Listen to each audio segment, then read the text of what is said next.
5 explosions just went off. I don't know what time it is. I think it must be around 4 or 5 in the morning. They were very loud.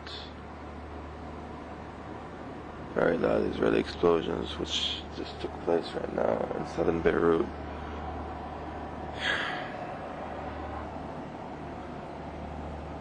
This seems it will never stop.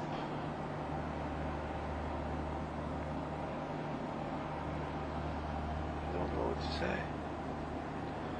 This can't go on like this anymore. Doing that. Guys just walking, just driving around normal time like this, just a freaking flag. He used Hezbollah flag on this thing. Yeah, I think that's it. Whoa, here it is, it's coming, it's coming.